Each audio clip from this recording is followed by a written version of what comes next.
2026 ജനുവരി 13 Siraj editorial. മധ്യപ്രദേശിൽ ചാണക അഴിമതിയും. മറ്റു ജീവികളുടെ വിസർജ്യത്തെപ്പോലെ പശുവിന്റെ ചാണകത്തിന് നാറ്റമില്ല. അങ്ങനെ ആർക്കെങ്കിലും തോന്നുന്നുവെങ്കിൽ അവർക്ക് ഇന്ത്യയിൽ ജീവിക്കാൻ അവകാശമില്ലെന്ന് മധ്യപ്രദേശ് മുഖ്യമന്ത്രി മോഹൻ യാദവ് പറഞ്ഞത് മാസങ്ങൾക്ക് മുമ്പാണ്. ഉത്തർപ്രദേശിലെ യോഗി സർക്കാർ സംസ്ഥാനത്തെമ്പാടും പൊതുപണം ഉപയോഗിച്ച് ഗോശാല പണിയുന്നതിനെ വിമർശിച്ച് സമാജ്വാദി പാർട്ടി നേതാവ് അഖിലേഷ് യാദവ് നടത്തിയ പ്രസ്താവനയ്ക്ക് മറുപടി പറയവെയാണ് കഴിഞ്ഞ അംബേദ്കർ ജയന്തി ദിനത്തിൽ മോഹൻ യാദവിന്റെ ഈ ചാണക മഹാത്മ്യ പ്രസ്താവനയ്ക്ക് മറുപടി പറയവെയാണ് കഴിഞ്ഞ അംബേദ്കർ ജയന്തി ദിനത്തിൽ മോഹൻ യാദവിന്റെ ഈ ചാണക മഹാത്മ്യ പ്രസ്താവന വന്നത്. എന്നാൽ ചാണക അഴിമതിയുടെ അസഹ്യമായ ദുർഗന്ധമാണ് മധ്യപ്രദേശിൽ നിന്ന് ഇപ്പോൾ പുറത്തു വന്നുകൊണ്ടിരിക്കുന്നത്. പശുവിന്റെ ചാണകവും മൂത്രവും പാലുൽപ്പന്നങ്ങളും അടങ്ങുന്ന പഞ്ചഗവ്യ മിശ്രിതത്തിന് ക്യാൻസർ ഉൾപ്പെടെ രോഗങ്ങളെ പ്രതിരോധിക്കാൻ കഴിവുണ്ടെന്ന് കണ്ടെത്തുന്നതിന് ജബൽപൂരിലെ നാനാജി ദേശ്മുഖ് വെറ്ററിനറി കോളേജിന് മധ്യപ്രദേശ് സർക്കാർ അനുവദിച്ച 3.5 കോടിയിലാണ് അഴിമതി നടന്നതായി ആരോപണമുയർന്നത്. തുക ഗവേഷണത്തിനല്ല, ഉദ്യോഗസ്ഥർ ആഡംബര കാറുകൾ വാങ്ങാനും ഗവേഷണവുമായി ബന്ധമില്ലാത്ത വിമാനയാത്രകൾക്കും മറ്റും ഉപയോഗിച്ചുവെന്നാണ് പുറത്തുവന്ന വിവരം. ഇതേക്കുറിച്ച് അന്വേഷണം പ്രഖ്യാപിച്ചിരിക്കുകയാണ് സർക്കാർ. ഉദ്യോഗസ്ഥരുടെ അഴിമതിയെക്കുറിച്ച് അന്വേഷിക്കുന്നതിന് മുമ്പ് ചാണകത്തിന്റെയും ഗോമൂത്രത്തിന്റെയും ഔഷധഗുണം കണ്ടെത്താൻ പണം അനുവദിച്ച സർക്കാർ നടപടിയാണ് അന്വേഷണത്തിന് വിധേയമാക്കേണ്ടത്. സംസ്ഥാനത്തിന്റെ വികസനത്തിനും ജനോപകാര പദ്ധതികൾക്കും വിനിയോഗിക്കാനുള്ളതാണ് ജനങ്ങളുടെ നികുതിപ്പണം. അശാസ്ത്രീയ ഗവേഷണങ്ങൾക്കും പഠനങ്ങൾക്കും ചെലവിടാനുള്ളതല്ല. ആന, കുതിര, പട്ടി തുടങ്ങിയ മൃഗങ്ങളുടെ വിസർജ്യം പോലെ മലിനമാണ് പശുവിന്റെ മൂത്രവും ചാണകവുമെന്നും അവയിൽ അപകടകാരികളായ നിരവധി ബാക്ടീരിയകളും രോഗാണുക്കളും അടങ്ങിയിട്ടുണ്ടെന്നുമാണ് ശാസ്ത്രീയ പഠനങ്ങളെല്ലാം വ്യക്തമാക്കിയത്.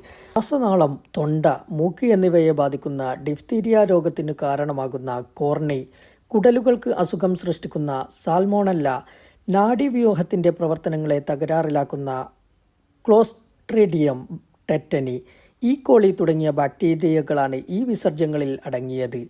ചാണകം കൈകാര്യം ചെയ്യുമ്പോൾ ഒരു വിധേനയും കൈകളിലോ ശരീരത്തിലോ ആകാൻ ഇടയാകരുത്. ഗ്ലൗസ് ധരിക്കാതെ വെറും കൈകൊണ്ട് ചാണകം കൈകാര്യം ചെയ്യരുത് എന്നാണ് ആരോഗ്യ വിദഗ്ധരുടെ മുന്നറിയിപ്പ്. ഇത്തരം അപകടകാരികളായ ഒരു വസ്തു ഉള്ളിലെത്താൻ ഇടവരുന്നത് മനുഷ്യജീവനു തന്നെ ഭീഷണിയാണ്. ഹിന്ദുത്വർ ഔഷധമാണെന്ന് വിശ്വസിക്കുകയും പ്രചരിപ്പിക്കുകയും ചെയ്യുന്ന പഞ്ചഗവ്യത്തിന്റെ ഔഷധഗുണത്തിന് ശാസ്ത്രീയാടിത്തറ കണ്ടെത്താനായി 2017 മോദി സർക്കാർ ഒരു ഗവേഷണ സംഘത്തെ നിയോഗിച്ചിരുന്നു. ഗോമൂത്രത്തിനോ ചാണകത്തിനോ ആരോഗ്യപരമായ ഒരു ഗുണവുമില്ലെന്ന് ബോധ്യമായതിനെ തുടർന്ന് ഗവേഷണ സംഘത്തിലെ പല വിദഗ്ധരും അതിൽ നിന്ന് പിന്മാറുകയാണുണ്ടായത്.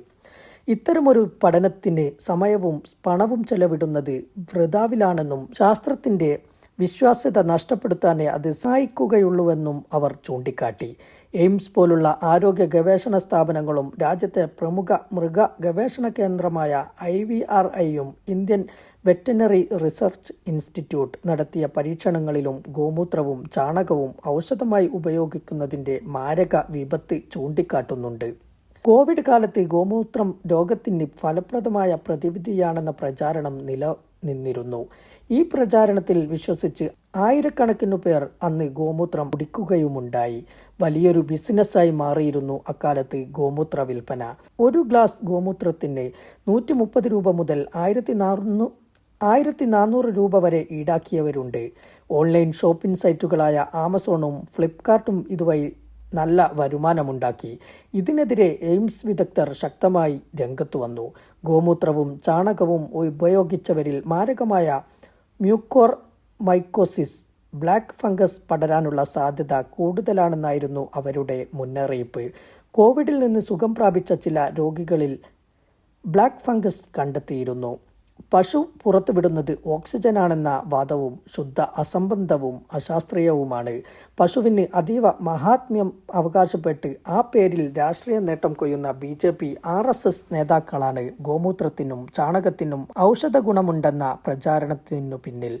അതിനപ്പുറം ശാസ്ത്രീയമായ ഒരടിത്തറയും ഇല്ല. ഈ വിസർജ്യങ്ങളിൽ ഔഷധഗുണം കണ്ടെത്താൻ ഗവേഷണത്തിന് പൊതുപണം ഉപയോഗപ്പെടുത്തുന്നത് കടുത്ത അപരാധമാണ്. അധികാര ദുർവിനിയോഗം മാത്രമല്ല, ജനങ്ങളിൽ ഗുരുതരമായ ആരോഗ്യ പ്രശ്നങ്ങൾ സൃഷ്ടിക്കാനും ഇത് വഴിവെക്കും.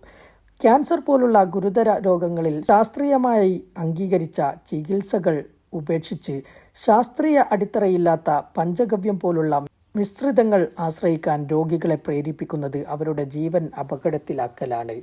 പശുവിന് മാഹാത്മ്യം കാണുന്നവർ ആ വിശ്വാസവുമായി ജീവിക്കട്ടെ.